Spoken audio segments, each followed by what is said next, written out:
Assalamualaikum warahmatullahi wabarakatuh.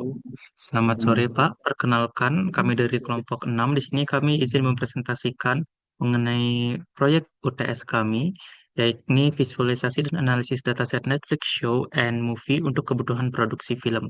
Sebelumnya, kami dari kelompok 6 dengan anggota dan rekan-rekan saya. Perkenalkan, saya Akan Fatir Damairi dengan NIM 187231040.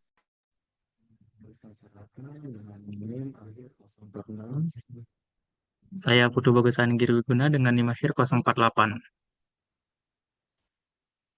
Baik, langsung saja ke bab satu, yakni ke pendahuluannya. Untuk latar belakangnya ini, eh, secara garis besar, dataset Netflix ini mengandung informasi tentang kualitas, popularitas, dan karakteristik produksi dari sebuah film.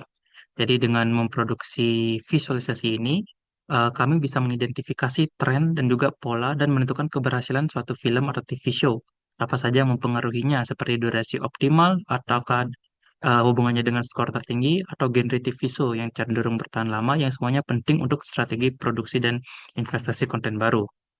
Untuk rumusan masalah adalah satu, bagaimana karakteristik film yang memiliki kualitas tinggi dan engagement yang tinggi.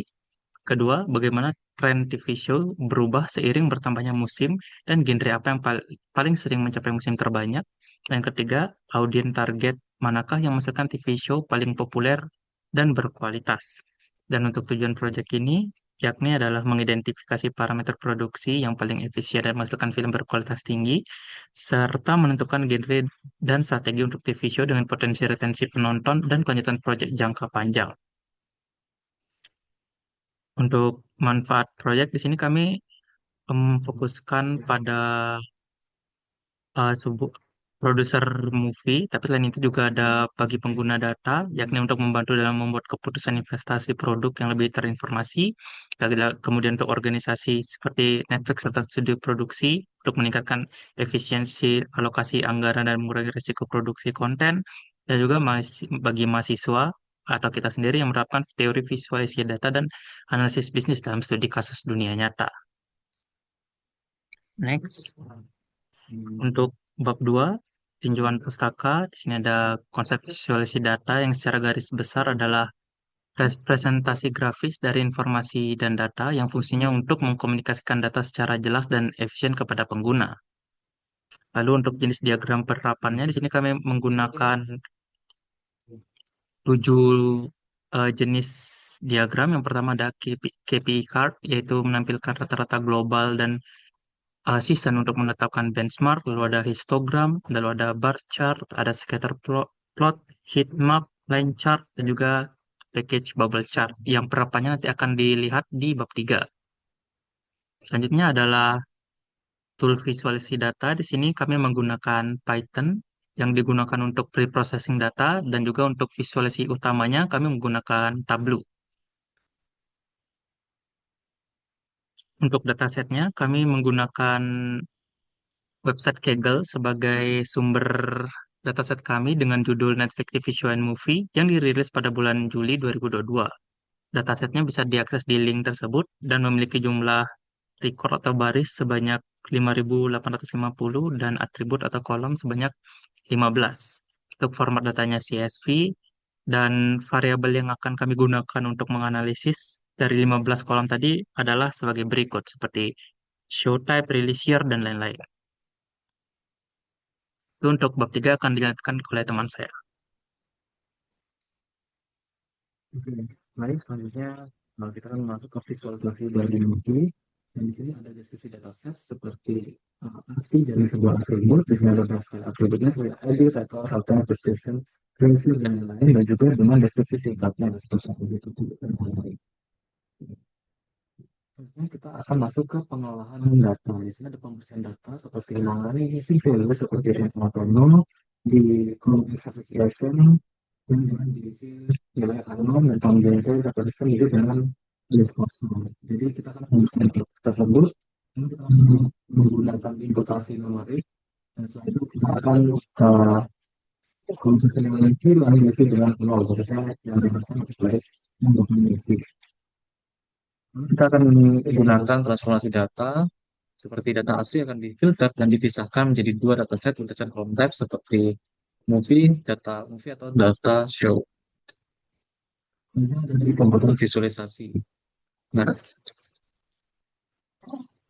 nah, ini adalah visualisasi dari matriks kualitas rata-rata secara global untuk tipe movie, yang dimana nilainya adalah nilai standar atau referensinya adalah 6,276 dari per 10, dan nilai ini berfungsi sebagai tolak ukur benchmark setiap proyek film baru, sehingga harus ditargetkan untuk mendapatkan IMDb score yaitu 6,276. Lalu visualisasi yang kedua itu adalah distribusi durasi ideal, di mana rata-rata durasi dari sebuah movie, yakni di sini ada 98,21 menit. Angka ini akan mengindikasikan durasi yang paling umum yang mungkin dianggap ideal oleh audiens global, sehingga produser dapat menggunakan durasi ini sebagai titik referensi untuk menyeimbangkan durasi film baru dengan efisiensi produksi dan potensi retensi penonton.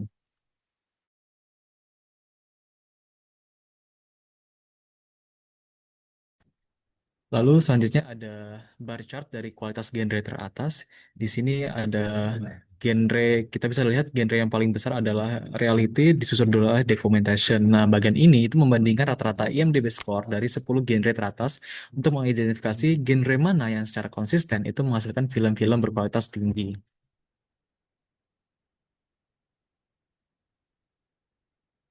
Nah, selanjutnya ada scatter plot dari durasi, kualitas, engagement, dan juga ada ads audience atau ads certification. Nah, plot ini menganalisis hubungan multivariat antara durasi, kualitas, audiens, dan tingkat keterlibatan atau popularitas dari IMDb Votes menggunakan rumus skor efisiensi yang menggabungkan ketiga metrik tersebut. Nah, temuan kuncinya ada sebuah klaster film yang dengan kualitas tinggi dan memiliki durasi film yang relatif lebih panjang, yakni skornya 8,5 hingga 9 dengan durasi 140 hingga 155. Nah, dengan data ini kita bisa tahu bahwa film dengan durasi yang lebih panjang sekitar 2,5 jam itu masih dapat mencapai kualitas dan engagement yang sangat tinggi asalkan kualitas ceritanya mendukung. Dan film-film rata-rata yang berdurasi panjang dan juga skor yang tinggi itu biasanya adalah film yang ada di PG-13 dibandingkan dengan yang rating R. Karena di PG-13 kita bisa lihat ada 2 juta votes sedangkan yang R hanya 1 juta votes. Sehingga produser akan lebih memilih untuk membuat film di PG-13 dengan durasi sekitar 2,5 jam tersebut. Lanjut. Lalu ada kombinasi sukses, ya ini negara dan tahun dalam bentuk heat map. Nah, heat map ini memvisualisasi konsentrasi film berkualitas tinggi menggunakan zoom IMDb score berdasarkan kombinasi negara produksi dan tahun rilis. Di sini kita bisa lihat Amerika itu adalah hotspot utamanya, khususnya pada periode 2016 hingga 2021. Dan kita juga bisa melihat ada warna biru yang agak tua di India, yakni di tahun 2019 dengan skor IMDb, zoom IMDb-nya adalah 499 yang menjadikannya pasar non-as yang penting untuk kualitas film. Nah, di sini kita akan bisa mendapatkan strategi, ya ini US akan tetap menjadi sumber investasi konten berkualitas tinggi dan India itu adalah pasar yang menarik juga untuk potensi produksi yang kuat selain dari US. Nah, akhirnya kita bisa membuat dashboard dari ke 5 visualis tersebut. Nah, dashboard ini dirancang untuk memberikan panduan visual yang cepat dan terintegrasi bagi produser atau sutradara movie. Sebawah. Nah, terus. Nah, secara kesimpulan, dashboard movie ini memandu produser untuk berinvestasi pada genre non-fiksi untuk menjamin kualitas dasar dan menargetkan durasi sekitar 140 hingga 155 menit, terutama dengan rating PG-13 untuk mengoptimalkan efisiensi dan engagement. Dan juga kita harus memfokuskan sumber daya geografis pada AS ataupun India. Selanjutnya untuk strategi produksi TV show, di sini ada visualisasi yang pertama yaitu menunjukkan rata-rata musim global atau KPI card. Yang pertama ini adalah rata-rata musimnya. Di sini dengan nilai KPI sebesar 2,2 musim ini menjadi indikator penting dalam menentukan strategi produksi TV show, baik dalam hal perencanaan durasi, investasi, ataupun arah pengembangan dari cerita tersebut. Sebagai contoh, dengan rata-rata hanya 2,2 musim ini, maka alokasi anggaran sebaiknya diarahkan ke fase awal produksi untuk memastikan dampak yang maksimal pada investasi yang cepat. Lalu visualisasi yang kedua ada rata-rata IMDb score. Di sini menunjukkan bahwa nilai IMDb tidak mencapai 7 atau hanya dengan 6,482. Di sini secara keseluruhan nilai rata-rata IMDb ini menandakan bahwa TV show global berada pada level kualitas yang stabil dengan potensi yang besar untuk ditingkatkan lagi melalui strategi peningkatan naskah, kualitas visual, dan inovasi konsep produksi. Lalu selanjutnya ada line chart dari retensi kualitas ini yang bawah atau X-nya adalah skor dari season, lalu yang atasnya ini adalah sumbu Y-nya adalah average IMDb score. Di sini menunjukkan average-nya tidak sampai 7, lalu kualitas cenderung 6,5 hingga 7,5. Dan secara keseluruhan, hasil visualisasi ini menegaskan bahwa strategi produksi show perlu menekankan keseimbangan antara keberlanjutan, yaitu jumlah musimnya, dan kualitas konten. Karena dilihat dari grafik ini, tidak ada kesinambungan antara jumlah season dan juga jumlah IMDb score. Oke, yang selanjutnya adalah genre dengan musim terpanjang. Kita menampilkan bar chart dengan 10 genre yang paling memiliki banyak musim. Di sini family adalah genre yang memiliki musim terpanjang.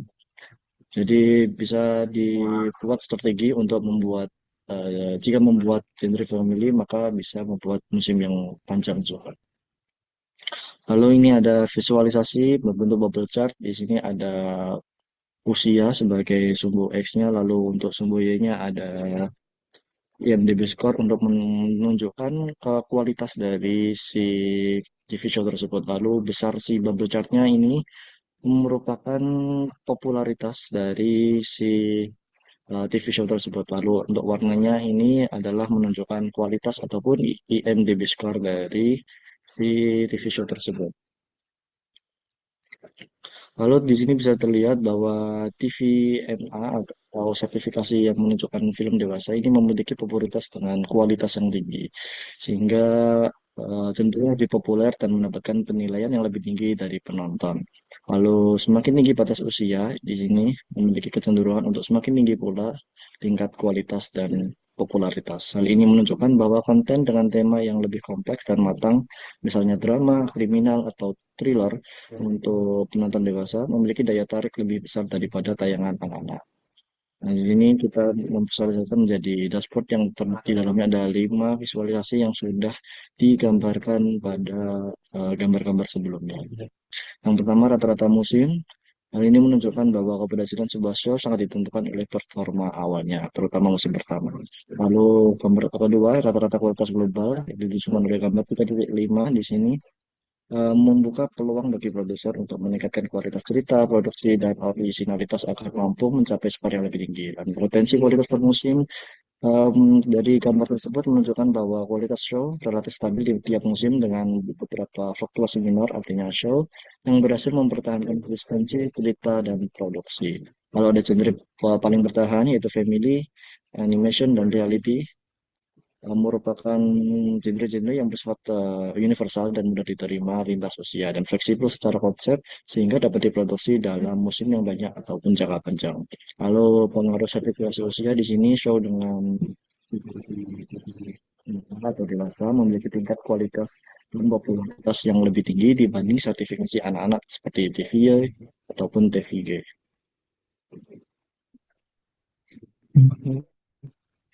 Selanjutnya, bab 4 ada analisis dan visualisasi hasil. Di sini untuk movie, ada kualitas khusus durasinya film yang memiliki film memiliki kualitas yang sangat tinggi, cenderung memiliki durasi yang lebih panjang, yaitu 140 hingga 155 menit.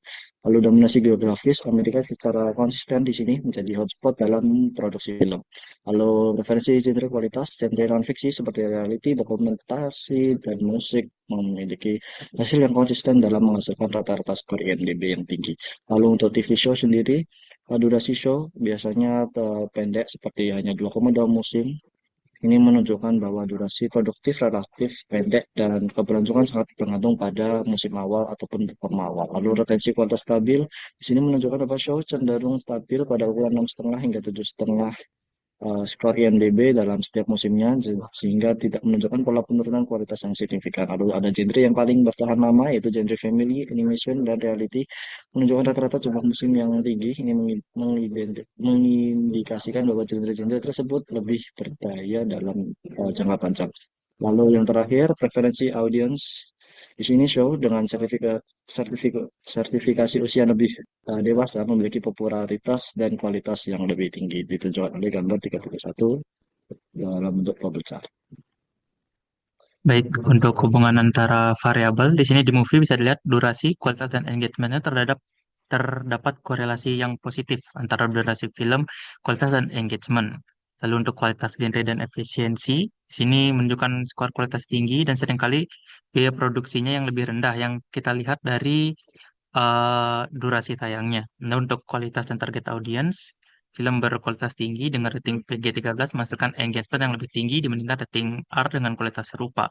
Untuk show, sertifikasi usia, kualitas, dan popularitas terdapat hubungan positif di mana semakin tinggi batas sertifikasi, semakin tinggi pula rata-rata kualitas dan popularitasnya. Dan untuk musim dan kualitas, hubungan antara jumlah musim dan rata-rata kualitas cenderung netral atau stabil. Banyak insight penting yang perlu diambil untuk produser film di sini bisa melihat untuk strategi frame durasinya di angka 140 sampai 155 menit. Lalu untuk efisiensi genre di sini bisa mengambil dokumentasi atau reality show. Lalu untuk target audiensnya bisa dipertimbangkan untuk rating PG-13 daripada R. Untuk produser serial atau show, untuk dianjurkan untuk fokus pada musim awal karena rata-ratanya hanya bertahan 2,2 musim.